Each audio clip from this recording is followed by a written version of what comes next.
Hey folks, and welcome to our brand new channel, Ricky's Reviews, where we'll be sorting the craft from the crap and looking to find you your next best brew. Coming up, we have a sour from one of Norway's biggest and best, Lervig. Lervig branched out into the craft world back in 2010 when they hired an American as head brewer.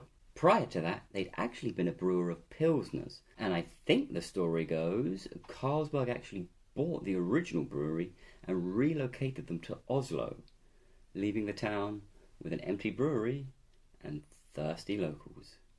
And so, the brewery of Lervig was born, and they would continue to make the town's traditional Pilsner, until Philadelphia native Mike Murphy took the helm.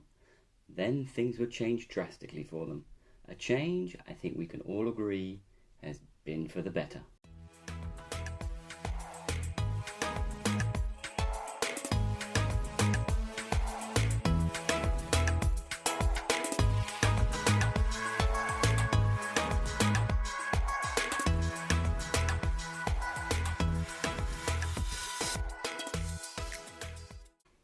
Today's beer is called Passion Tang. It's a passion fruit sour, so I guess there's no real mystery what to expect here. It's brewed with both the Ella and Vic Secret, so both should complement well. Now it's a 7%er, so I'm interested to see what, if any, weight that brings to the party. Anyway, I've talked for long enough, so let's get pouring.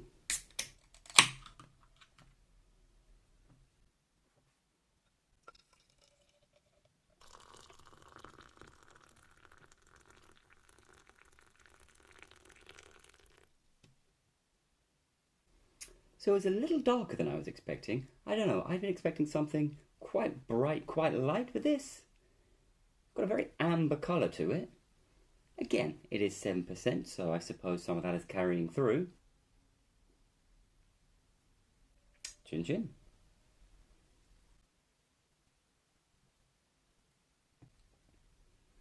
With a beer called Passion Tang, you're expecting a lot of passion fruit, and this does not disappoint.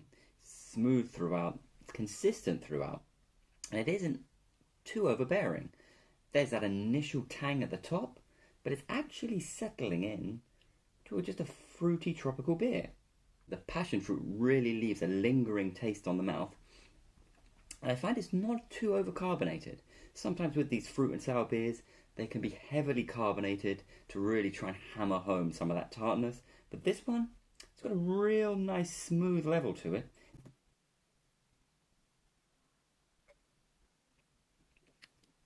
Now, I tell you what, I am really enjoying this one. Sometimes with these sour beers, especially around the 7% stage, they can be sometimes excessively tart or excessively heavy with fruit. This really is neither. It's very drinkable. So now the beer's started to settle, we've lost a lot of that initial sour and tangness. That tartness just isn't there anymore. It's been replaced.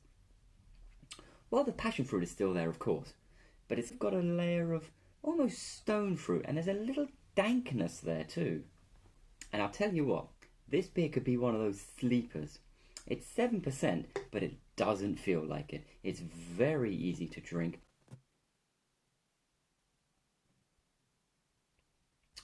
So what are our final thoughts? And if I'm being honest, there's nothing bad I can say about this beer. It starts off very tart, very sweet, kind of hits you in the old cheeks, but it settles really nicely. It's really well balanced. Lots of passion fruit, of course. And if I had to give it a rating, it's a must try. It's fruity, it's a little tart, it's beautifully balanced. There's just nothing I don't like about this beer. And remember guys, if you have had this beer before, do let me know what you thought down in the comments below, and I'll be back very soon with another of Ricky's Reviews.